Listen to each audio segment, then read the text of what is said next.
Kemudian pada hari ini kami telah menetapkan satu orang tersangka, yaitu saudara ST, ya, dalam perkara tersebut. Penetapan tersangka tersebut dilakukan setelah tim penyidik memperoleh bukti yang cukup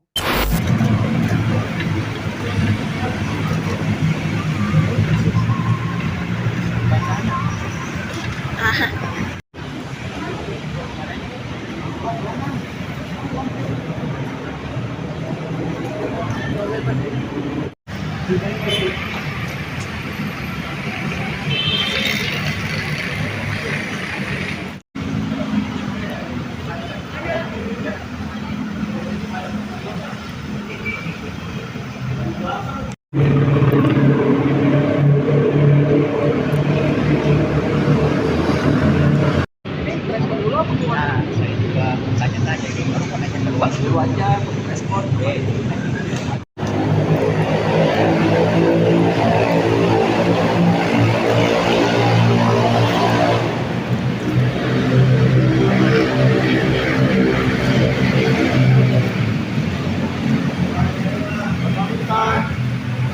Pak, tanggapannya dong Pak. Pak, kenapa nggak bayar denda itu Pak? Pak, Pak Samintan, apa Pak, dendanya sudah dibayarkan belum Pak? Pak? Pak, dendanya sudah dibayarkan belum Pak? 25 Maret, sekitar 2 hari yang lalu, telah menaikkan ke tingkat penyidikan, ya, dugaan tindak pidana korupsi, penyimpangan dalam pengelolaan pertambangan PT AKT di Kabupaten Burung Raya, Kalimantan Tengah. Ya. Kemudian pada hari ini kami telah menetapkan satu orang tersangka, yaitu saudara ST, ya, dalam perkara tersebut. Penetapan tersangka tersebut dilakukan setelah tim penyidik memperoleh bukti yang cukup melalui serangkaian tindakan penyidikan, yaitu berupa pemeriksaan saksi-saksi dan penggeledahan yang dilaksanakan di beberapa daerah di Jawa Barat, Kalimantan Selatan, DKI Jakarta, Kalimantan Tengah. Dan perlu diketahui sampai saat ini penggeledahan masih berlangsung, terutama yang di daerah Kalimantan Tengah dan Kalimantan Selatan. Untuk kasus posisinya secara singkat sebagai berikut. Bahwa saudara ST itu selaku beneficial ownership PT AKT, yaitu merupakan penambang batubara berdasarkan PKP 2B, yaitu, yang telah dicabut izinnya pada tahun 2017. Bahwa setelah dicabut tersebut, PT AKT masih tetap terus melakukan penambangan dan penjualan hasil tambang secara tidak sah dan melawan hukum sampai dengan tahun 2025. Bahwa saudara ST melalui PT AKT dan afiliasinya secara melawan hukum telah melakukan pertambangan dan penjualan menggunakan dokumen perizinan yang tidak sah dengan bekerja sama dengan penyelenggara negara yang bertugas melakukan tugas pengawasan terhadap kegiatan pertambangan sehingga merugikan keuangan negara dan atau perekonomian negara. Sedangkan untuk jumlah kerugian keuangan negara tersebut masih dalam proses perhitungan oleh tim auditor dari BPKP.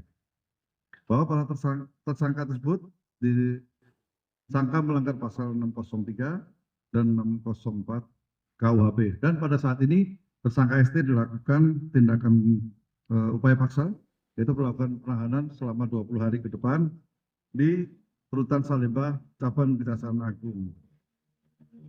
Saya rasa itu yang bisa disampaikan. Terima kasih, saya kembalikan ke Pak Kapus Penkum. 1.358 unit ekstraksi batubara dan nikel yang saat ini sedang kita evaluasi. Sampai hari ini baru selesai 250 unit. dari 250 unit ini yang kita bekukan izin lingkungannya ada sekitar 80, tapi terus akan bertambah karena kita evaluasi. Terima kasih.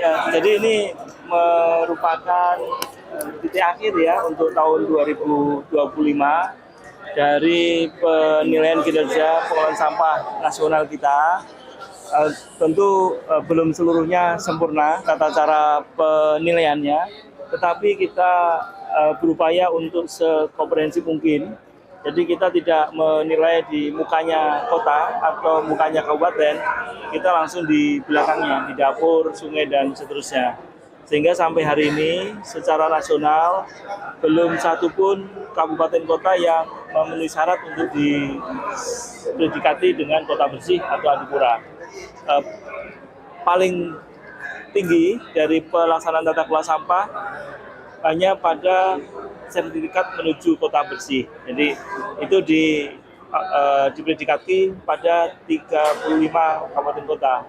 Yang terbaik satu untuk klaster kota itu Surabaya, kemudian terbaik 2 Balikpapan, hanya 2 terbaik. Kemudian untuk kabupaten, untuk klaster kabupaten terbaiknya ada di Ciamis. Namun bupatinya tadi di perjalanan sakit dan harus ke rumah sakit. Kemudian secara umum maka 120-an lebih ini masih dalam status kota sangat kotor.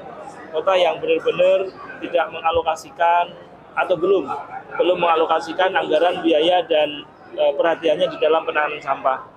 Kemudian di atasnya ada kota 253-an, itu kota yang kotor, tadi yang sangat kotor, ini yang kotor, yang juga tentu mendapat perhatian kita semua.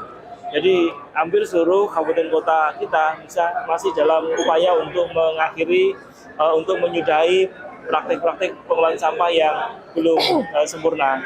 Namun kita patut berbangga dengan kerja keras para bupati wali kota, bahwa capaian sampah kita meningkat di 24% atau 25%. Jadi ini angka real ya, angka real berdasarkan survei di lapangan pada 471 kabupaten kota.